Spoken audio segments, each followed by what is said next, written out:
ዮሃና ንመበል 35 ዓመት ዕለተ ናጽነት ኤርትራ ጻውዒት ንሐቀኛ ኽብርን ትርጉም ን30 ዓመታት እተኻየደ ቃልሲ ህዝቢ ኤርትራ ንምምላእ ግዝኣት ሕጊ ሃገራዊ ዕርቅን ኩለንተናዊ ዳግመ ህንጸትን ዝኸበርካ ደላይ ፍትሒ ህዝቢ ኤርትራ ዓመት መጽ ب25 ግንቦት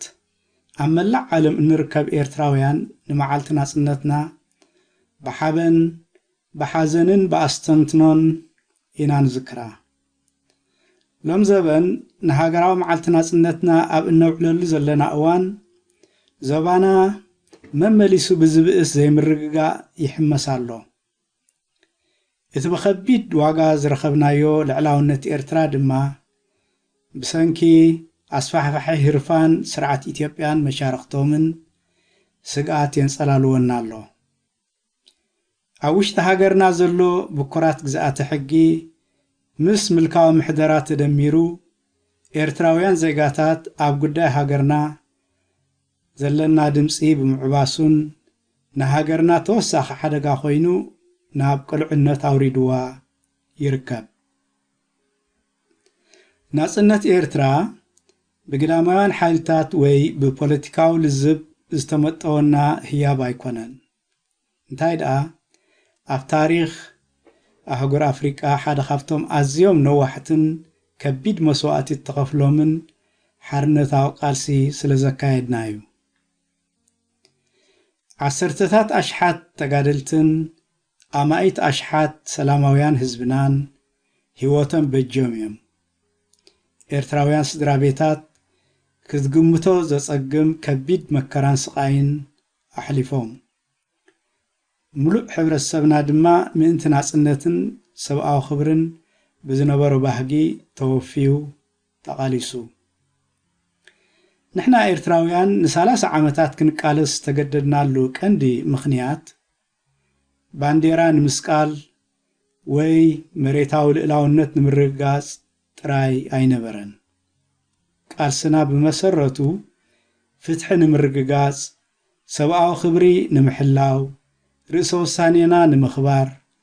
ኣብ ትሕቲ ግዝኣተ ሕጊ ነብስና ብማዕርነት ከነመሓድርን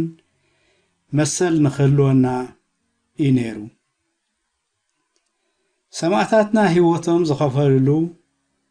ህዝቦም ድምፁ ክዕበስ ብፍርሒ ክሽቑረርን ብዘይ ሕጊ ክምቋሕን ተሓታትነት ብዘይብሉ ስርዓት ንኽመሓደሩ ኣይነበረን ዕላማ ቃልሶም መጻኢ ወለዶታት ብናጽነትን ሰላምን ኣብ ትሕቲ ሕግን ሕጋውነትን ኣጽሊሎም ብቕሳነት ንኽነብሩ እዩ ነይሩ ኣገዳስነት ካብ ፖለቲካዊ ሻርነት ሙጻእ ኣብ ዘለና እዋን ኣብ ውሽጢ ሃገር ይኹን ኣብ ስደት ማለት ዲያስፖራ ዘለና ኤርትራውያን ኣዝና ተመቓቒልና ኢና ንርከብ ዘለና እቲ ብጉዳይ ባንዴራ ቅዋም 1997 ጉጅለ 15 ማለት G15 ከምኡውን ዝተጨወዩ ጋዜጠኛታት ዝግበር ዘሎ ክትዓት ኣብ ክንዲ መሳርሒ ንሃገራዊ ዕርቅን ህንጸትን ዝኸውን ምልክት ናይ ፖለቲካዊ ምክፍፋል ኮይኑ ይርከብ እዞም ጉዳያት እዚኦም ኣገደስትን ዕሽሽ ክበሃሉ ዘይግብኦምን እኳ እንተኾኑ ብጸቢብ ፖለቲካዊ ሻርነት ጥራይ ኣጉሊሕና ብምርኣይ ከም ህዝቢ ንከፋፈልን ኣብ ዝዓበየ ሃገራዊ ዕላማና ክንዓስል ክንድምፅዓር ካብኡ ነላግስን በዚ ከዓ ከይተፈለጠና ነቲ ዘሎ ምልካዊ ስርዓት ከምዚ ሒሊና ንገብሮ ዘለና እቲ ሎሚ ንኤርትራ ኣጋጢምዋ ዘሎ ዓብዪ ውድሆ ካብ ሓደ ፖለቲካዊ ጸግዒ ምዃንን ዘይምዃንን ንላዕሊ እዩ ንሱ ድማ ንኹሎም ኤርትራውያን ብዘይፍልሊ ፖለቲካዊ ርእይቶ ሃይማኖት ብሄር ወይ ታሪኻዊ ድሕረ ባይታ ብማዕረ ዘዕቅቦም ልዕላውነት ሕጊ ዘውሕስ ትካል ዘይምህላው እዩ ኣብ መንጎ ኤርትራውያን ሓድሕዳዊ ምትእማን ከይተሃንጽ ኸዓ ዝኾነ ይኹን ቅዋም ፖለቲካዊ ምንቅስቓስ ወይ መሰረታዊ ኽትዓት ምክያድን ጠማሪ ለውጢ ምምጻእን ኣይከኣልን። እቲ ተኣጊዱ ዘሎ ቅዋም 1997 እቲ ክሳብ ሕጂ መዕለብ ዘይረኸበ ምስዋር ሰበስልጣን G15 ከምኡውን ጋዜጠኛታትን ኣብ ሃገርና ዘሎ ስርዓት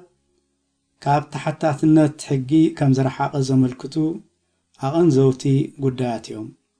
ይኹን እምበር እዞም ሃገራዊ ስምብራታት እዚኦም ናይ ዕርቅን ሓባራዊ ስምዒትን መሰረት ክኾኑ ኣለዎም እምበር ንኤርትራውያን ናብ ናይ ተቃወምትን ደገፍትን ደንበታት ዝመቓቕሉ ክኾኑ ኣይግባእን። ሓደ ህዝቢ ሓባራዊ ታሪኹን ጸገሙን ዕሽሽሉ ንሓድሕዱ ብፖለቲካዊ መርገጽታት ዝፈላለ እንተኾይኑ ንቕድሚት ክስጉም ኣይክእልን እዩ። ቅልውላው ናይ እተባሕጎገ ሃገራዊ ባህሊ እቲ ኣብ ውሽጢ ሃገር ዘሎ ህዝብና ብዓብ ሕሰሚዩ ዝሓልፍ ዘሎ ስድራ ቤታት ብሰንኪ ደረት ኣልቦ ሃገራዊ ኣገልግሎት ቁጠባዊ ተነጽሎ ግዱድ ስደትን ፍርሕን ተበታቲነን ይርከባ። ብኣንጻሩ ድማ እቶም ኣብ ስደት ዘለና ሚልዮናት ኤርትራውያን ነቲ ሃገራዊ ንቕሓትን ሃገራዊ ሓድነትን ንምህናጽ ብኣወንታ ክንጥቀመሉ ዘኽእለና ጸጋታትን ዕድላትን ኣብ ኢድና ይርከብ። ከምዚ ኢሉ ኸሎ ኤርትራ ካልእ ስውር ቅልውላው ኣጋጢምዋ ይርከብ። ንሱ ድማ እቲ ዝነበረ ሃገራዊ ባህሊ ማለት እቲ ሶፍት ፓወር እናተባሕጎገ ይኸይድ ምህላው እዩ። ኣብ እዋን ሓርነታዊ ቃልሲ ኤርትራውያን ብጽንዓትና ስነ ስርዓትና ሓድነትና ርእሰ ምርኮሳናን ሃገራዊ ስምዒትናን ኣብ መላእ ዓለም ክብርን ኣድናቆትን ዝፈጠርና መለለይና ባህርያት እዩ ነይሩ። እቶም ኣብ ወጻኢ ዝነበርና ኤርትራውያን ማሕበረሰባት እውን በቲ ጽኑዕ ማሕበራዊ ምትእስሳርና ናይ ትምህርቲ ድሌትና ኣብ ባህልና ዝነበረና ሓበንን ኣብ መንጎ ሓድሕድና ዝነበረና ሓልዮትን ምድግጋፍን ኣድናቆት ዝሕደርና ህዝቢ ኢና ነርና። ሎሚ ግን ብሰንኪቲ ንዓመታት ዝቐጸለ ፖለቲካዊ ምፍላይ ዘይምትእማን ብምልካዊ ስርዓት ዝወርድ ስግረ ሃገራዊ መጽቀጥትን ንሱ ዘሰዓቦ ውሽጣዊ ምክፋልን ነቲ ዝነበረና ስነ ምግባራውን ማሕበራውን ጽልዋ ኣዳኺምዎ ይርከብ። ስለዚ ሃገራዊ ባህልናን ፖለቲካናን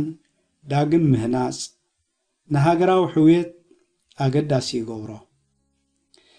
መዐቀኒ ሓደ ሃገራዊ ሓይሊ ብወተሃደራዊ ዓቕሚ ወይ ብፖለቲካዊ ቁጽጽር ጥራይ ዘይኮነስ ኣብ ህዝብና ሓድሕድ ምትእምማን ዝኹስኩስ ክብርታትና ዝሕሉ መሃዝነት ዘተባብዕ ሓድነት ዝፈጥር ከምኡ እውን ንሃገራዊ ክብሪ ኣብ ትሕቲ ልዕላውነት ሕጊ ዝሰርሕ ዓቕሚ ዘለዎ ምዝኸውን እዩ። ኤርትራ መጻኢኣ ዳግም ክትሃንጽ እትኽእል ንሕና ኤርትራውያን ንኽብርታትና ሓድሕድ ምትሕላይና ሓበራዊ ዘተና በርጌሳዊ ሓላፍነትናን ንሓድሕድና ዘለና ምክብባርን ዳግም ክንሃንጾ ምስ እንኽእል ጥራይ እዩ። ሓላፍነት ናይቶም ኣብ ስደት ማለት ዲያስፖራ ዘለና ህዝቢ እቶም ኣብ ስደት ማለት ዲያስፖራ ዘለና ኤርትራውያን ለውጢ ንምምጻእ ኣብ ዝግበር ጻዕሪ ኣገዳሲ ኣቀላጣፊ ኣበርክቶ ክህልወና ይኽእል እዩ። እቶም ንዲሞክራስያዊ ትካላት ሲቪካዊ ማሕበራት ልዕላውነት ሕጊ ከምኡ እውን ናጽነት ሓሳብካ ምግላጽ ዘስተማቐርና ኣብ ስደት እንነብር ዘለና ኤርትራውያን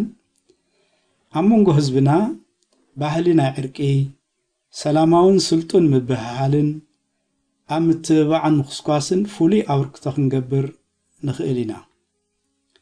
ይኹን እምበር እዚ ሓላፍነት እዚ ብፖለቲካዊ ምጽራር ብናይ ሓሳበይ ሓሳብካ ይበልጽ ወይ ብናይ ማሕበራዊ መራኸቢታት ምስሓብ ጥራይ ክፍጸም ኣይክእልን እዩ። ኣበርክቶ ናይ ኣብ ዲያስፖራ ዘለና ኤርትራውያን ውጽኢታዊ ክኸውን ዝኽእል ብጽሞና ምስማዕ ምስ ንኽእል ኣዕሚቕና ክንርዳእ ምስ ንኽእል ከምኡውን ምስቲ ኣብ ውሽጢ ሃገር ዘሎ ትርክታ ልቢ ህዝብና ዝሳነ ምትእስሳር ክንፈጥር ምስ ንኽእል እዩ ኣብ ትሕቲ ከቢድ ኩነታት ናይ ዕለታዊ ፍርሒ ዝነብር ዘሎ ህዝብና ባህጊ ናይ ህዝብና ቃልሲ ህዝብና ኣብ ህዝብና ዘሎ ናብራ ብግቡእ እንተዘይተገንዚብናዮ ብዘይ ናቶም መረዳእታን ተቐባልነትን ካብ ደገ ዝመጽእ ለውጢ ክትግበር ኣይክእልን እዩ መብዛሕትኡ ኣብ ውሽጢ ሃገር ዘሎ ህዝብና ካብ ናይ ፖለቲካ ጭርሕታትን ወጻኢ ምፍላይ ንላዕሊ ንርግኣትን ጸጥታን ቀጻልነት ህይወቱ ሰብኣዊ ክብሩን ንዘገምታዊ ለውጥን እዩ ቀዳምነት ዝህብ በዚ ምኽንያት እዚ እቶም ኣብ ወጻኢ ዘለና ኤርትራውያን ኣብ ክንዲ ዘይምትእማንን ምክፍፋልን ምፍጣር ምትእማን ኣብ ምህናጽ ሰብኣዊ ምትእሳር ኣብ ምህናጽን ምስፋሕን ልዕልና ሕጊ ኣብ ምኽባርን ከነተኩር ይግባእ ብፍላይ ኤርትራውያን መንእሰያት ታሪክ መስዋዕቲ ሓርነታዊ ቃልሲ ምፍላጥ ጥራይ ዘይኮነ ነቲ ቃልሲ ዘበገሶ ዲሞክራሲያዊ ራእይን ናይ ማሕበራዊ ፍትሒ ክብርታትን እውን ብግቡእ ክፈልጥዎ ይግባእ እቲ ቕኑዕ መዋጽኦ ግዛኣተ ሕጊ ምርግጋጽ ሓቀኛ ዕርቂ ዝጅምር ኩሎም ኤርትራውያን ፍልያቶም ብዘየገድስ ንዓሰርታት ዓመታት ዝቐጸለ ከቢድ ጾር ናይ ፍርሒ ሓድሕድ ዘይምትእማን ውግእን ምፍልላይን ከም ዘሕለፉ ግቡእ ኣፍልጦ ብምሃብን ብምኽሓስን እዩ ቁኑዕ ሃገራዊ ዕርቂ ንምርግጋጽ ሓድሕድ ምስምማዕ ኣብ ኩሎም ወገናት ህዝብና ዘሎ ስቓይ ኣፍልጦ ምሃብ ከምኡውን ኣብ መጻኢቲ ኤርትራ ዝኾነ ኤርትራዊ ብሰንኪ ዘለዎ ናይ ፖለቲካዊ እምነት ወይ ዝነበሮ ታሪኻዊ ውደባ ፍትሒ ከም ዘይንፈጎ ዘረጋግጽ ስርዓት ንምምጻእ መብጽዓ ምእታዊ ይጠልብ እቲ ንቕድሚት ዝወስድ መንገዲ ቀጻል ዳግመ ህንጸት ናይ በርጌሳዊ ምትእማን ኣብ ተሓታትነትን ማዕርነት ኣብ ትሕቲ ሕጊ ዝሰረቱ ትካላትን ይሓትት ግዛኣት ሕጊ ማለት ዝኾነ ውልቀ ሰብ ወተሃደራዊ ትካል ፖለቲካዊ ውድብ ወይ መንግስታዊ በዓል ስልጣን ካብ መሰላት ናይ ህዝብን ላዕሊ ኣይኮነን ማለት እዩ እዚ ማለት ከዓ ናፃ ኣብያተ ፍርዲ ግሉጽ ምሕደራ ምዕቃብ ሰብኣዊ መሰላት ናጽነት ሓሳብካ ምግላጽ ከምኡውን ንነፍሲ ወከፍ ዜጋ ዝወሃብ ግቡእ ሕጋዊ መስርሕ ማለት እዩ እዚ ማለት ልዕሊ ኩሉ ንኩሎም ኤርትራውያን ብማዕርነት ሕነ ምፍዳይን ኣገላልነትን ዘይብሉ ፍትሒ ምርግጋጽ ማለት እዩ መጻኢቲ ኤርትራ ብጽልኢ ሕነ ብምፍዳይ ወይ ብኾነ ኢልካ ዝግበር ምፍላይ ክንሃንጻ ይንኽእል ኢና ነባር ለውጢ ኣብ ሃገርና ክነምጽእ ንኽእል ንሕና ኤርትራውያን ንቐንዲ ዕላማታት ናይ 30 ዓመታት ቃልስና ተመሊስና ክንግንዘቦ ምስ ንኽእል ጥራይ እዩ ዕላማ ቃልስና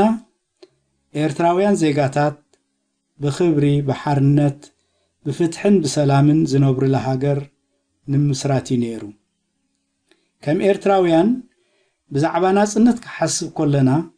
ኣተኩረና ኣብ ዝሓለፉ ዓወታትን ወይ ፖለቲካዊ ምልክታት ወይ ኣርማታት ጥራይ ክኸውን የብሉን ነቲ ገና ዘይተረጋገጸ ሓርነት ህዝብና ዝነበረ ናይ ቃልስና ዕላማታትን ሕድርን ክንዝክር ይግባእ መስዋዕቲ ጀጋኑና ንኹሉና ኤርትራውያን ኣብ ውሽጢ ሃገርን ኣብ ስደትን ዘለና ብመንገዲ ዕርቂ ክንጓዓዝ ሃገራዊ ሓድነትና ክንመልስ